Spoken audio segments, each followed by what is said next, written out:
எல்லாருக்கும் வணக்கம். நம்ம சேரன் அண்ணாவும் பாண்டியும் அவங்க கல்யாணத்தை தள்ளி போடணும்னு நினைக்கிறாங்க. ஆனால் பார்த்தீங்கன்னா அடுத்த பொங்கலே நம்மளுக்கு தலைப்பொங்கலாக இருக்க போகுது அப்படின்னு இந்த பல்லவன் காயத்ரி கிட்ட சொன்னதோடு இல்லாமல் ஹோட்டலில் ரூம் போட்டு படிக்கிறோங்கிற பேரில் ரெண்டு பேரும் ஒன்றா ஊர் சுற்றுறாங்க. இப்போ பல்லவனை போலீஸ் அரெஸ்ட் பண்ணிட்டாங்க. பல்லவனை எப்படி வெளியே கொண்டு வர போகிறாங்க நம்ம சோழனும் நிலாவும் தெரிஞ்சுக்கிறதுக்கு இந்த வீடியோக்கு ஒரு லைக் போட்டுக்கோங்க. ஸோ பார்த்தீங்கன்னா நம்ம சேரனன்னா இப்போதைக்கு எனக்கு கல்யாணம் வேண்டாம், சந்தாவோட அப்பா அம்மா ஆசீர்வாதத்தோடு நான் இந்த கல்யாணத்தை பண்ணணும் அப்படின்னு நம்ம நிலா முன்னாடி எல்லார்கிட்டையும் சொல்கிறாங்க. நம்ம சேரன் அண்ணா இத்தனை மாதம் கழித்து கல்யாணத்துக்கு ஒத்துக்கிட்டதே பெருசு. சந்தாவோட அவர் சந்தோஷமாக வாழணுன்னா முழு மன திருப்தியோடு அவர் கல்யாணத்துக்கு ஒத்துக்கணும்.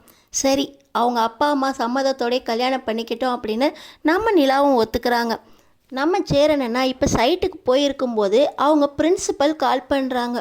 இப்போ பல்லவன் ஒரு வாரமாக காலேஜுக்கே வரதில்லை. அவனோட அட்டனன்ஸ் ரொம்ப கம்மியாக இருக்குது. ஏற்கனவே ஒழுங்காக படிக்காமல் ஜஸ்ட் பாஸ் ஆகிக்கிட்டு இருந்தான்.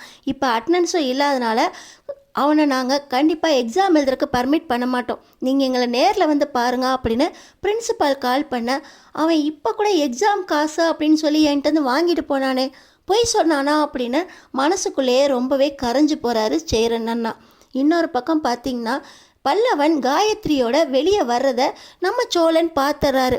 இவன் எங்கடா போகிறான் அப்படின்னு பின்தொடர்ந்து வர பல்லவன் காயத்ரி கூப்பிட்டுட்டு, செமஸ்டர் வருதுல ரெண்டு பேரும் சேர்ந்து படிப்போம் அப்படின்னு சொல்லி ஒரு லாட்ஜில் ரூமை போட்டு ரெண்டு பேரும் பேசிக்கிட்டு இருக்காங்க. கரெக்டாக அந்த நேரம் பார்த்து லாட்ஜுக்கு போலீஸ் ரெய்டு வராங்க.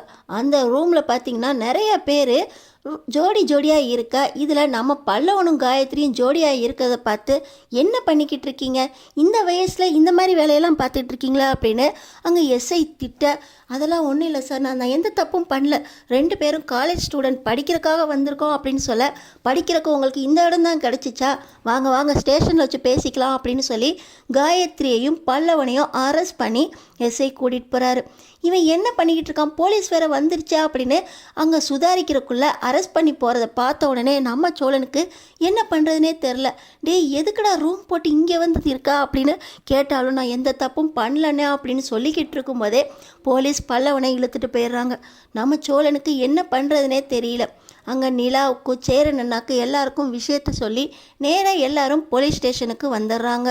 சேரன் அண்ணா பார்த்தீங்கன்னா நம்ம சோழன் கால் பண்ணி பல்லவனை அரெஸ்ட் பண்ணிட்டாங்கன்னு சொன்ன உடனே, என்னடா இப்போ தான் பிரின்சிபல் கால் பண்ணி அவனை காலேஜுக்கே வரலன்னு சொன்னாங்கன்னு சொல்கிறேன், நீ என்னடா போலீஸ் அரெஸ்ட் பண்ணாங்கன்னு சொல்கிற, ஏன்னா எதையுமே நம்ப முடியலையா அப்படின்னு அவர் வேகமாக போலீஸ் ஸ்டேஷனுக்கு கிளம்பி வராரு.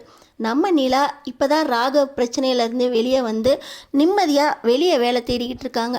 இப்போ இப்படி பல்லவன் போலீஸ்கிட்ட மாட்டிக்கிட்டான் அப்படின்னு தெரிஞ்ச உடனே அவங்களும் போலீஸ் ஸ்டேஷன் வந்த உடனே பல்லவா கிட்ட, பல்லவா உன்னை நான் என்ன நினச்சிக்கிட்டு இருந்தேன், சின்ன பையன் பார்க்குற வேலையா இது, இப்படியே ஜோடியாக போய் நீங்கள் ஸ்டேஷனில் உட்காருவீங்க, காயத்ரி உனக்கு பிடிச்சிருக்குன்னா நீ வீட்டில் வந்து பேச வேண்டியதானே, படிக்கிற வயசில் இதெல்லாம் தேவையா அப்படின்னு நம்ம நிலா நம்பிக்கை இழந்து பல்லவனை திட்டுறாங்க. நம்ம சோழன், பல்லவா ஏன் பல்லவா இப்படி பண்ண, உனக்கு தனியாக பேசுகிறதுக்கு இடமா கிடைக்கல அப்படின்னு சோழனும் திட்டுறாரு. இப்போ எஸ்ஐ கிட்ட போய் நம்ம சேரன் அண்ணா சோழன் நிலா 3 பேரும் பேசுகிறாங்க. அவன் படிக்கிற பையன், அவனை போலீஸ் ஸ்டேஷனில் வந்து உட்கார வச்சா அவன் படிப்பு பாதிக்கும், காயத்ரி ரொம்ப நல்ல பொண்ணு அப்படின்னு சொல்ல, காயத்ரியை பற்றி எந்த விஷயமும் தெரில, திருவண்ணாமலையில் அப்பா அம்மா இருக்காங்கன்னு சொல்கிறாங்க, ஆனால் பார்த்தீங்கன்னா அவங்க அப்பா அம்மாவுக்கு ஃபோன் போட வேண்டான்னு சொல்கிறாங்க.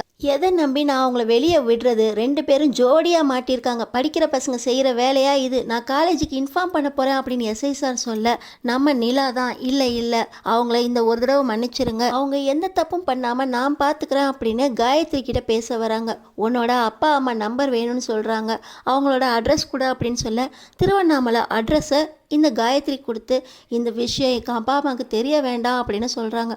திருவண்ணாமலை அட்ரஸை பார்த்தா நம்ம நிலாவுக்கு தெரிஞ்ச அட்ரஸாக இருக்குது. யார் அது அப்படின்னு பார்த்தா நம்ம நிலாவோட அப்பா ஃபோட்டோவை காட்டி தான் ஃபோட்டோ அப்படின்னு காட்டுறாங்க. தன்னோட அப்பா இந்த பொண்ணுக்கும் அப்பாவா, அது எப்படி இருக்க முடியும், தன்னோட அப்பா ரொம்ப நல்லவர்னு நினச்சிக்கிட்டு இருந்தோமே, பிஸ்னஸில் மட்டும்தான் கோல்மால் பண்ணுவாருன்னு பார்த்தா இப்படி பொண்ணு விஷயத்துலையுமா, அப்போ அம்மாவுக்கு இந்த விஷயம் தெரிஞ்சால் என்ன ஆகுறது அப்படின்னு நம்ம நிலா கலங்கி போயிட்டாங்க. காயத்ரி இந்த நிலைமையில விட்டுட்டு போகக்கூடாது அப்படின்னு விசாரிச்சா கடைசியில் பார்த்தா அப்பாவுக்கு சொந்தக்கார பொண்ணு, அப்பாவோ தன்னை அப்பான்னு சொல்கிறாங்கன்னா இது என்னால் குழப்பமாக நம்பவே முடியலையா அப்படின்னு அங்கேயே கதற நம்ம சோழன் இந்த விஷயத்தை என்னாச்சு உங்களுக்கு, ஏன் ஃபோட்டோவை பார்த்தோன்னே இப்படி கலங்குறீங்க அப்படின்னு சொல்லி நிலா பக்கத்தில் வந்து பார்த்தா நிலாவோட அப்பாவை தன்னோட அப்பா அப்படின்னு காயத்ரி சொன்னதை பார்த்து அவரும் மருங்க மருங்க முழிக்கிறாரு. காயத்ரி திருவண்ணாமலை அப்படின்னு சொன்னப்பே நம்ம கொஞ்சம் உஷாராயிருக்கணும். இப்போ பார்த்தா நிலைமை இந்த அளவுக்கு வந்துருச்சே, நிலா உன்னோட தங்கச்சியா இந்த பொண்ணா அப்படின்னு மனசுக்குள்ளே ஏங்கிக்கிட்டு இந்த விஷயத்தை இங்கே வச்சு பேச வேண்டாம் அப்படின்னு சொல்லி காயத்ரிக்கும் பல்லவாவுக்கும் வக்கீலை வச்சு ஜாமீன் போட்டு வீட்டுக்கு கூட்டிகிட்டு போகிறாங்க. அங்கே போனால் காயத்ரியை பற்றி விசாரிக்கணும் அப்படின்னு சொல்லி நம்ம நிலா யோசிக்கிறாங்க. ஆனால் நம்ம சோழன் எப்படியாவது இந்த விஷயத்தை முடிச்சு வைக்கணும், நிலா மனசு கஷ்டப்படக்கூடாது அப்படின்னு சொல்லி காயத்ரியை கூப்பிட்டு தனியாக பேசுகிறதுக்காக சோழன் போக, அண்ணே இந்த விஷயத்தை பெருசு பண்ணாதானே, அவங்க அப்பா அம்மாவுக்கு தெரிய வேண்டான்னு அவன் நினைக்கிறா. 2 பேரும் லவ் பண்ணுறோன்னே, ஆனால் 2 பேரும் படிப்பு முடிஞ்சதுக்கப்புறம் தான் கல்யாணம் பண்ணுவோன்னே, ரொம்ப பெருசு பண்ணி அவங்க அப்பா அம்மா வரைக்கும் இந்த விஷயத்தை கொண்டு போக வேண்டாம் அப்படின்னு பல்லவன் சொல்கிறாரு. ஆனால் டேய், காயத்ரியோட சொந்த ஊர் திருவண்ணாமலையாம், நிலாவுக்கும் சொந்த ஊர் திருவண்ணாமலை தான். இந்த விஷயத்த டீப்பாக நான் கேட்டு தெரிஞ்சுக்கணும்டா. ஆனால் இந்த விஷயத்தை பற்றி நீ கேட்க வேண்டாம், நான் கேட்டு தெரிஞ்சுக்கிறேன், வேறு எதுவும் பேச மாட்டேன்டா அப்படின்னு சொல்லி நம்ம சோழன் நம்பிக்கை கொடுத்து காயத்ரி கிட்ட பேச போகிறாங்க.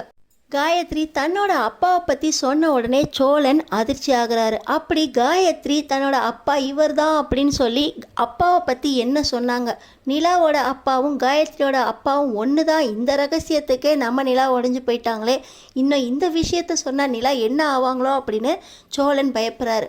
அப்படி என்ன ஒரு விஷயத்த இந்த காயத்ரி சொன்னாங்க, காயத்ரி மூலமாக இன்னும் என்ன ரகசியம் உடைய போகுது, நம்ம நிலா இந்த விஷயத்தை எப்படி தெரிஞ்சுக்கிட்டா ரியாக்ட் பண்ணுவாங்க, தெரிஞ்சுக்கிறதுக்கு நம்ம சேனலை சப்ஸ்கிரைப் பண்ணி தொடர்ந்து என்ன நடக்க போகுதுன்னு பாருங்கள்.